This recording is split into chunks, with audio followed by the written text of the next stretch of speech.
ബിസ്റ്റോറി എന്ന് പരിചയപ്പെടുത്താൻ പോകുന്നത് കൊയിലാണ്ടിക്ക് അടുത്തുള്ള ഉള്ളേരി ഗ്രാമപഞ്ചായത്തിൽ സ്ഥിതി ചെയ്യുന്ന കണ്ണൂർ പ്രദേശത്തെ ഒരു ചിപ്സ് യൂണിറ്റ് സംരംഭകനെയാണ്.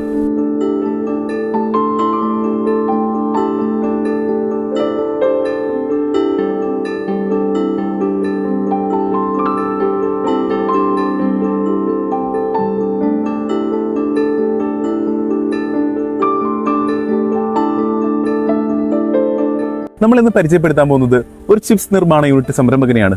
കൂടുതൽ വിവരങ്ങൾ നമുക്ക് അദ്ദേഹത്തോട് ചോദിച്ച് മനസ്സിലാക്കാം. എൻ്റെ പേര് സബീഷ്, കണ്ണൂരാണ് സ്ഥലം, ഉള്ളിയേരി പഞ്ചായത്തിലാണ്, കൊയിലാണ്ടിക്ക് അടുത്താണ്. വറുത്തായി നിർമ്മാണമാണ് കൂടുതലായിട്ടുള്ളത്.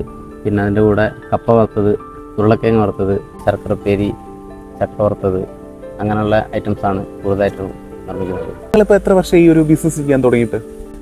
ഈ ബിസിനസ് ചെയ്തു തുടങ്ങാനുള്ള ഒരു കാരണം എന്തായിരുന്നു?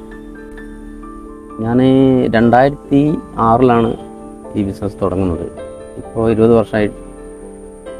ബിസിനസ് തുടങ്ങാനുള്ള കാരണം സ്വന്തമായിട്ട് എന്തെങ്കിലും തുടങ്ങണം എന്നുള്ളൊരു ചിന്ത മനസ്സിൽ വന്നിട്ടാണ്. അപ്പോൾ നിങ്ങൾ ഇതെങ്ങനെ ഈ നിർമ്മാണം എങ്ങനെയാണ്, പ്രക്രിയ എങ്ങനെയാണ് പഠിച്ചത്? ഇത് നമ്മുടെ നാട്ടിൽ തന്നെ ഒരുപാട് ചിപ്സിൻ്റെ കടകളുണ്ട്. അപ്പോൾ ചെറുപ്പകാലം തൊട്ടേ അവിടെ പണിക്കെല്ലാം പോയിട്ടാണ് പഠിച്ചത്. ആദ്യകാലത്ത് ബിസിനസ് തുടങ്ങുമ്പോൾ കുറേ ബുദ്ധിമുട്ടൊക്കെ നേരിട്ടിട്ടുണ്ടാവും. അപ്പോൾ ആ ബിസിനസ്സിൽ നേരിട്ട ബുദ്ധിമുട്ടുകളെ കുറിച്ചൊന്ന് പറയാൻ പറ്റുമോ? ആദ്യകാലത്ത് നേരിട്ട പ്രശ്നങ്ങളെന്ന് പറഞ്ഞാൽ ഈ ഫീൽഡ് എന്ന് പറഞ്ഞാൽ ഭയങ്കര മത്സരമുള്ളൊരു ഫീൽഡാണ്. അപ്പോൾ നമ്മുടെ നാട്ടിൽ തന്നെ കുറേ ചിപ്സിൻ്റെ കടക്കാരുണ്ട്. അപ്പോൾ പിന്നെ ഇവിടെ ഒന്നും ഈ പരിപാടി നടക്കൂല എന്നുള്ളത് മനസ്സിലായി. അങ്ങനെ പിന്നെ കുറേ ദൂരോട്ടെല്ലാം പോയിട്ടാണ് ഈ പരിപാടിയെല്ലാം നടത്തിയ. ചിപ്സ് കൊണ്ടുപോയി ബൈക്കിലെല്ലാം കോഴിക്കോടെല്ലാം കൊണ്ടുപോയി വടകരയ്ക്ക് അങ്ങനെല്ലാം പിന്നെ കച്ചവടം നിലനിർത്തി കൊണ്ടുപോയേ. നാട്ടിൽ ഒരുപാട് ആളുകളെ കൊണ്ട് ഇവിടെ ചെയ്യാൻ പറ്റാത്തൊരവസ്ഥയായിരുന്നു ആ കാലഘട്ടത്തിൽ. അപ്പോൾ നിങ്ങൾ എവിടെയായിരുന്നു ആദ്യമായിട്ട് തുടങ്ങിയത്? ആദ്യമായിട്ട് തുടങ്ങിയത് എൻ്റെ വല്യച്ഛൻ്റെ ഒരു സ്ഥലമുണ്ട്, അവിടെ തന്നെയായിരുന്നു. കുറച്ച് ഉള്ളോട്ടാണ് വല്യച്ഛൻ്റെ മോൻ്റെ വീടുണ്ട്. ആ പറമ്പിലായിരുന്നു ആദ്യത്തെ കട. അപ്പോൾ എത്ര കിലോ നിർമ്മാണം അവിടെ നടത്തിയിരുന്നു എന്നൊക്കെ? തുടക്കത്തിലെല്ലാം കുറഞ്ഞ ഇതേ ഉള്ളൂ, ഒരു 100 കിലോ പച്ചക്കായി, 200 കിലോ പച്ചക്കായി ഒക്കെ എടുക്കലുള്ളതാണ്. പിന്നെ കൂടി വന്നാണ്. ചെറുതായിട്ട് തുടങ്ങിയൊരു സംരംഭമാണ്. അതിപ്പോൾ ഇന്ന് കുഴപ്പമില്ലാത്തൊരു നല്ല നിലയിലേക്ക് അത് വളർത്തിയെടുക്കാൻ നമുക്ക് സാധിച്ചിട്ടുണ്ട്. അപ്പോൾ അതിൻ്റെ കഥ നമുക്ക് ചെറുതായിട്ടൊന്ന് ചുരുക്കി വിവരിക്കാൻ പറ്റും? എന്ന് പറഞ്ഞാൽ നമ്മൾ തുടക്കം മുതലേ ക്വാളിറ്റി നിലനിർത്താൻ എന്നും ശ്രദ്ധിച്ചിട്ടുണ്ട്. എല്ലാ സാധനങ്ങളും നല്ല ഫസ്റ്റ് ക്വാളിറ്റി സാധനങ്ങൾ ഉപയോഗിച്ചാണ് നിർമ്മിക്കാറുള്ളത്. മഞ്ഞപ്പൊടി ചേർത്തും കായ തന്നെ നല്ല ഫസ്റ്റ് ക്വാളിറ്റി കായ എടുത്തിട്ടും എല്ലാമാണ് ചെയ്യാറ്. അതുകൊണ്ട് തന്നെ നമ്മൾ ഒരു തവണ വാങ്ങിയവർ എന്തായാലും വീണ്ടും വാങ്ങും. പിന്നെ കൃത്യമായിട്ട് ബേക്കറികളിൽ എത്തിക്കും. അവർ വിളിക്കുമ്പോൾ പിന്നെ വൈകല്ല, പെട്ടെന്ന് തന്നെ എത്തിക്കും. അതുകൊണ്ട് അവർക്കൊരു വിശ്വാസം ഉണ്ടാവും. അതുകൊണ്ട് നമ്മൾ തന്നെ പിന്നും വിളിക്കും. പിന്നെ അതിൻ്റെ പുതിയ ഷോപ്പ് തുറക്കുന്ന സമയത്ത് അതിൻ്റെ ഓർഡർ നമുക്ക് തരും. അങ്ങനെയല്ലാന്ന് ഇപ്പോൾ കുറച്ച് ബേക്കറികളെല്ലാം കൂടുതലായിട്ട് കിട്ടിയത്. നിങ്ങൾ ഈ ബേക്കറികളിലൊക്കെ ചിപ്സ് സപ്ലൈ ചെയ്തതിൻ്റെ ഒരു തുടക്കം ഉണ്ടാവുമല്ലോ, ആ തുടക്കത്തെ കഥയൊന്ന് നമുക്ക് പറഞ്ഞു തരാൻ പറ്റും? തുടക്കം നമ്മൾ ഫസ്റ്റ് ചിപ്സ് ഉണ്ടാക്കിയിട്ട് അതിൻ്റെ സാമ്പിളായിട്ട് ബേക്കറികളിൽ പോയിട്ട് തന്നെയാണ് ഓർഡർ എടുക്കുന്നത്. എന്നാൽ അവർക്ക് ടേസ്റ്റ് ഇഷ്ടപ്പെട്ടാൽ അവർ പറയും, പിറ്റേന്ന് കൊണ്ടുവരാൻ പറയും. ഒരുപാട് സ്ഥലത്ത് നിന്ന് കൊണ്ടുവരണ്ടെന്ന് തന്നെ പറയും. എന്താ വെച്ചാൽ അവർക്ക് സ്ഥിരമായിട്ട് വെക്കുന്ന ആൾക്കാരുണ്ടാവും. പക്ഷെ എന്നാലും ചിലരൊക്കെ കുറച്ച് വെച്ച് അങ്ങനെയല്ലാന്ന് ബേക്കറിയിൽ ഓർഡർ ആക്കി എടുത്ത്. ഏത് ബേക്കറിയിൽ നിന്ന് ഓർഡർ കിട്ടിയത്, അങ്ങനെ എന്തെങ്കിലും ഓർമ്മയുണ്ടോ? ആദ്യം എലത്തൂരിലൊരു ടേസ്റ്റി ബേക്കറിയിലായിരുന്നു. അതെല്ലാം പിന്നെ പൂട്ടിപ്പോയി. ആദ്യത്തെ ഓർഡർ അതൊക്കെയാണ്. പിന്നെ ഒരു ആരാധന ബേക്കറി, കൊയിലാണ്ടി, അങ്ങനെയുള്ള കുറച്ച് ബേക്കറികളായിരുന്നു. ഇപ്പം എത്ര ബേക്കറികളിൽ കൊടുക്കുന്നുണ്ട്? ഇപ്പോൾ ഒരു 55-60 ബേക്കറികളോളം കൊടുക്കുന്നുണ്ട്. ചെറുതും വലുതായിട്ടുള്ള, ചിലത് ചെറിയ ബേക്കറി, ചില 1 കിലോ പോകുന്ന ബേക്കറി ഉണ്ട്, 10 കിലോ പോകുന്ന ബേക്കറി ഉണ്ട്. അങ്ങനെ എല്ലാം. വറുത്ത കായ നമ്മൾ ഉണ്ടാക്കുമ്പോൾ ഏറ്റവും പ്രധാനം എന്ന് പറയുന്നത് പച്ചക്കായ തിരഞ്ഞെടുക്കുന്നതാണ് അല്ലേ? ഈ പച്ചക്കായ നിങ്ങൾ എങ്ങനെയാണ് തിരഞ്ഞെടുക്കുന്നത്?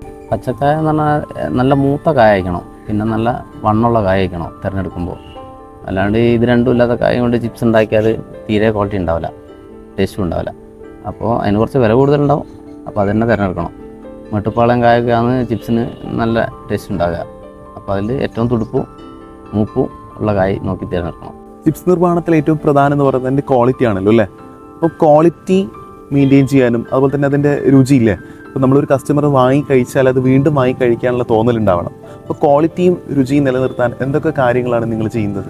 ഇതിൽ ചേർക്കുന്ന സാധനങ്ങളെല്ലാം നല്ലതായിരിക്കണം, എല്ലാം ഫസ്റ്റ് ക്വാളിറ്റി തന്നെ ആയിരിക്കണം. ഇപ്പോൾ പച്ചക്കായ നമ്മൾ ഫസ്റ്റ് ക്വാളിറ്റി തന്നെ തിരഞ്ഞെടുക്കണം. അതുപോലെ ഇതിൽ ചേർക്കുന്ന വെളിച്ചെണ്ണ, പിന്നെ മഞ്ഞപ്പൊടി. വെളിച്ചെണ്ണ ഞങ്ങൾ പ്രശാന്തിൻ്റെ വെളിച്ചെണ്ണ എടുക്കുന്നത്, വിയൂരുള്ള. അത് ഡബിൾ ഫിൽറ്റർ വെളിച്ചെണ്ണയാണ്. അപ്പോൾ കട്ടി കുറഞ്ഞ വെളിച്ചെണ്ണയാണ്. അപ്പോൾ പെട്ടെന്ന് തീരും, വില കൂടുതലായിരിക്കും. പക്ഷേ എന്നാലും ചിപ്സ് നല്ല ടേസ്റ്റി ആയിരിക്കും. പിന്നെ നമ്മൾ 25 ദിവസമാണ് എക്സ്പയറി ഡേറ്റ് കൊടുക്കുന്നത്, പക്ഷെ എന്നാലും ഒരു 40 ദിവസം വരെ ചിപ്സ് കേടാണ്ട് നിൽക്കും. അതുപോലെ മഞ്ഞപ്പൊടി നമ്മൾ ഈ അങ്ങാടിയിൽ നിന്നുള്ള മഞ്ഞപ്പൊടി വാങ്ങാറില്ല. പിന്നെ വയനാട്ടിൽ വണ്ടി എടുത്ത് പോയിട്ട് അവിടെ നിന്നാണ് മഞ്ഞപ്പൊടി വാങ്ങുക. അതിന് വില കൂടുതലായിരിക്കും, പക്ഷെ എന്നാലും നല്ല കളറായിരിക്കും, നല്ല ടേസ്റ്റി ആയിരിക്കും. പിന്നെ അതുപോലെ ശർക്കര പൊടി ചേർക്കുന്ന കുരുമുളകായാലും ഏലായാലും ചുക്കുപൊടിയായാലും ചുക്കായാലും ഞങ്ങൾ വയനാട്ടിൽ തന്നെയാണ് എടുക്കാറ്. അപ്പോൾ നമുക്ക് നല്ല ഫസ്റ്റ് ക്വാളിറ്റി സാധനം അവിടെ കിട്ടും. ഇവിടുത്തേക്കാട്ടും കുറച്ചുകൂടി വില കുറഞ്ഞ് കിട്ടും. അങ്ങനെയാണ് ക്വാളിറ്റി നിലനിർത്തി കൊണ്ടുപോകുക. പിന്നെ പണിക്കാർ ഇതിൻ്റെ ഒരു മുഖ്യ ഘടകമാണ്. അവർ നന്നായിട്ട് പണിയെടുത്ത് ചിപ്സ് ഉണ്ടാക്കിയാൽ മാത്രമേ നമുക്ക് നല്ല ക്വാളിറ്റി കൊടുക്കാനാവൂ. ഇതിൻ്റെ മൂപ്പ് ഉപ്പ് എല്ലാം കറക്റ്റായിരിക്കണം. ഇല്ലെങ്കിൽ ഇതേതെങ്കിലും ഒന്ന് പറഞ്ഞാലോ കൂടിയാലോ സാധനം മോശമാവും. എന്തൊക്കെയാണ് ഈ ഹോൾസെയിലും റീറ്റെയിലും ഒരുമിച്ച് ചെയ്യുമ്പോൾ ഉണ്ടാകുന്ന ബുദ്ധിമുട്ടുകളെന്നൊന്ന് പറയാൻ പറ്റും?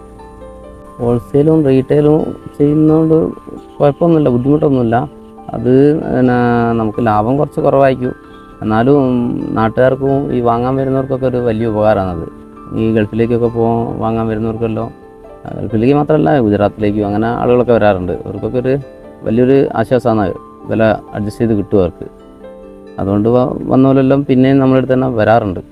അപ്പോൾ നിങ്ങൾ ഈ യാത്ര കുടുംബജീവിതത്തിൽ വലിയ സ്വാധീനമൊക്കെ ചെലുത്തിയിട്ടുണ്ടാവും അല്ലേ? അപ്പോൾ കുടുംബത്തിൽ നിന്ന് സപ്പോർട്ടൊക്കെ കിട്ടാറുണ്ടോ? ഉണ്ട്, കുടുംബത്തിൽ നിന്ന് എല്ലാവരും നല്ല സപ്പോർട്ടാണ്. ഈ ഓണോ വിഷയമില്ലാകുമ്പോൾ നമ്മൾ വീട്ടിൽ നിന്ന് തന്നെയാണ് ഇതെല്ലാം ചെയ്യുക. പിന്നെ പണ്ട് കാലം മുതലേ വീട്ടിൽ നിന്ന് തന്നെ ഷോപ്പിലേക്ക് ചോറും കറിയെല്ലാം ഉണ്ടാക്കലോ നല്ലൊരു അധ്വാനം വീട്ടിലുള്ളവരല്ലോ. അങ്ങനെ ആണ് പണ്ടെല്ലാം നിലനിർത്തി കൊണ്ടുപോകുന്നത്. ഇപ്പം പിന്നെ ഹോട്ടലിലാണ്, വീട്ടിലൊന്നും വയ്യ. ഈ യാത്രയിൽ നിങ്ങൾക്ക് ഏറ്റവും പിന്തുണ നൽകിയ ഒരാളാരാണ്? അതിന് പിന്തുണ നൽകിയത് എൻ്റെ വല്യച്ഛൻ തന്നെയാണ്. അമ്മേൻ്റെ ഏടത്തിൻ്റെ ഭർത്താവ് വല്യച്ഛൻ്റെ മോനെല്ലാന്ന് ഫുൾ സപ്പോർട്ടായിരുന്നു. ഒരാന്ന് തുടങ്ങാൻ പറഞ്ഞാൽ ബാലുശ്ശേരി ഭാഗത്തായിരുന്നു ആദ്യം ഷോപ്പ് തുടങ്ങാമെന്ന് വിചാരിച്ച ടൗണിൽ. അപ്പോൾ പിന്നെ പുകേൻ്റെ ഒരു പ്രശ്നമെല്ലാം വന്ന് അപ്പോൾ ആണ് വല്യച്ഛൻ ഇവിടെ ചെയ്യാൻ പറഞ്ഞത്. പിന്നെ സുഹൃത്തുക്കളെല്ലാം നല്ല സപ്പോർട്ടായിരുന്നു. ഷോപ്പ് ഉണ്ടാക്കലെല്ലാം ഓരോ സുഹൃത്തുക്കൾ തന്നെയായിരുന്നു. പിന്നെ കുടുംബാംഗങ്ങളുടെ സപ്പോർട്ടും എല്ലാം ഉണ്ട്. ഇപ്പോൾ നാട്ടുകാരുടെ സപ്പോർട്ടുണ്ട്, കസ്റ്റമേഴ്സിൻ്റെ സപ്പോർട്ടുണ്ട്. പുതിയ വളർന്നു വരുന്ന സംരംഭകരോട് എന്താണ് ഇതിനെക്കുറിച്ച് പറയാനായിട്ടുള്ളത്? എന്തൊരു സംരംഭം ചെയ്യുമ്പോൾ നമ്മൾ അതിനോട് ആത്മാർത്ഥമായിട്ട് പ്രയത്നിക്കുക, 100% അർപ്പിക്കുക, അതായത് വിജയം ഉണ്ടാവും. അതാണ് എനിക്ക് പറയാനുള്ളത്. എനിക്കെല്ലാം ആദ്യത്തെ ഒരു 2 കൊല്ലം വരെ പണികൂലി പോലും ഇല്ലാണ്ട് പണിയെടുത്താൽ 2 കൊല്ലം വരെ ശരിക്കും വേറെ ആ സമയത്ത് നമ്മൾ കൂട്ടിപ്പോവും. പക്ഷേ പിന്നും നിലനിർത്താൻ വേണ്ടി ശ്രമിച്ചത് കൊണ്ടാണ് ഇപ്പോൾ എനിക്കും കുറച്ച് ആൾക്കാരും പണിയുണ്ട്. അപ്പോൾ ഈ ബിസിനസ് ഇപ്പം വളർന്നുകൊണ്ടിരിക്കുകയാണ്. അപ്പം ഈ ബിസിനസ്സിനെ നിങ്ങൾക്ക് വളർത്തി എവിടെ എത്തിക്കാമെന്നാണ് ഒരു ആഗ്രഹം? ഇതിനെ കുറച്ചുകൂടി ഒന്ന് നന്നായിട്ട് കുറച്ചുകൂടി വലിയ സ്ഥലത്തേക്ക് മാറ്റണം എന്നുള്ളൊരാഗ്രഹമുണ്ട്. അപ്പോൾ നമ്മൾ ചുരുക്കി പറയുകയാണെങ്കിൽ നമ്മൾ നിങ്ങളെ ഈ യൂണിറ്റിൽ ഉണ്ടാക്കുന്ന വർത്തകായ ഒരുവിധ ഇന്ത്യയിലെ എല്ലാ സംസ്ഥാനത്തും ഒപ്പം തന്നെ ലോകത്തെ പല രാജ്യങ്ങളിലും എത്തിപ്പെട്ടിട്ടുണ്ട് അല്ലേ? എത്തിയിട്ടുണ്ട്. ആയിട്ട് കൊണ്ടുപോകുന്ന ആൾക്കാരെല്ലാം വന്നിട്ട് അങ്ങനെയാണ് വാങ്ങാറ്. ഗൾഫിലേക്ക് പോകുമ്പോൾ ഒരു വന്ന് വാങ്ങും. പിന്നെ ഗുജറാത്ത്, ഗോവ, ഇന്ത്യയിലെ സംസ്ഥാനങ്ങൾ അധിക സ്ഥലത്തും പിന്നെ ഈ മിലിറ്ററിക്കാർ അങ്ങനെയുള്ള ആളുകളാണ് കൂടുതൽ വരിക. പിന്നെ ഇപ്പോൾ യൂറോപ്യൻ കൺട്രിയിലേക്ക് പോകുന്ന കുട്ടികളും അങ്ങനെയുള്ള ആളുകളെല്ലാം വന്ന് വാങ്ങാറുണ്ട്. പിന്നെ ഓരോ രാജ്യത്തേക്ക് പോകുമ്പോൾ ഓരോ സിസ്റ്റമാണ്, പാക്കിങ്ങിൽ വ്യത്യാസം വരുത്തണം, അങ്ങനെയുള്ള ചില സ്ഥലത്ത് ലേബിൾ വേണം, അങ്ങനെ ചില നിബന്ധനകളൊക്കെ ഉണ്ട്. അത് ഞങ്ങൾ ചെയ്തു കൊടുക്കും, വരുന്നവർക്ക് അത് ചെയ്തു കൊടുക്കാറുണ്ട്. അതുപോലെ തന്നെ നമ്മൾ വിലക്കയറ്റം അതുപോലെ തന്നെ അസംസ്കൃത വസ്തുക്കളെ ക്ഷാമമൊക്കെ ബിസിനസ്സിനെ ബാധിക്കാറുണ്ടോ? ഉണ്ട്. വിലക്കയറ്റം ഇതിന് വലിയൊരു പ്രശ്നം തന്നെയാണ്. പ്രത്യേകിച്ച് ഏറ്റവും കൂടുതൽ കച്ചവടം ഉണ്ടാകുന്ന സമയമാണ് ഈ ഓണക്കാലം. ഓണക്കാലമാകുമ്പോഴത്തേക്ക് ഈ ചിപ്സിനും എണ്ണയ്ക്കും വെളിച്ചെണ്ണയ്ക്കും എല്ലാത്തിനും വില ഇരട്ടിയായി വർദ്ധിക്കുക. പിന്നെ ഞങ്ങൾ മടലാന്ന് ചേരിയാന്ന് ഉപയോഗിക്കുന്നത്, അതിനെല്ലാം വില ഇരട്ടിയായി. അപ്പോൾ ശരിക്കും ഈ സമയത്ത് ചിപ്സ് കൊടുക്കുമ്പോൾ ഒരു 10 രൂപ 20 രൂപ നഷ്ടത്തിലാണ് കൊടുക്കുന്നത്. ഇപ്പോൾ ഒരു ഓണക്കാലം കഴിയുമ്പോഴത്തേക്ക് ശരിക്കും ഒരു 3 ലക്ഷം 4 ലക്ഷം നഷ്ടം വരുന്ന അവസ്ഥ ഉണ്ടാകാറുണ്ട്. കഴിഞ്ഞ ഓണത്തിനെല്ലാം അങ്ങനെ സംഭവിച്ചിട്ടുണ്ട്. ഇപ്രാവശ്യവും അതുപോലെ തന്നെയാണ്. വില നേരത്തെ കൂടി, അല്ലാണ്ട് ഈ സമയത്ത് കൂടല്ല. ഓണത്തിൻ്റെ 2 ആഴ്ച മുമ്പില്ല കൂടുതൽ. ഇപ്പോൾ 3 ആഴ്ചേൻ്റെ അടുത്തില്ല. ഇപ്പോഴത്തെ തന്നെ വില പിന്നെ 62-64 റുപ്യേൻ്റെ അടുത്ത് പച്ചക്കായ്ക്കായി. അപ്പോൾ ഈ വിലക്കയറ്റം നന്നായിട്ട് ബാധിക്കും. ക്വാളിറ്റി നിലനിർത്തുന്നതിനെ കൊണ്ട് ഈ സാധനങ്ങളൊന്നും കുറയ്ക്കാനാവില്ല. എല്ലാം നല്ല സാധനം തന്നെ വാങ്ങുന്നതുകൊണ്ട് കോസ്റ്റ് കൂടും, ലാഭം ഉണ്ടാകില്ല, നഷ്ടം വരും.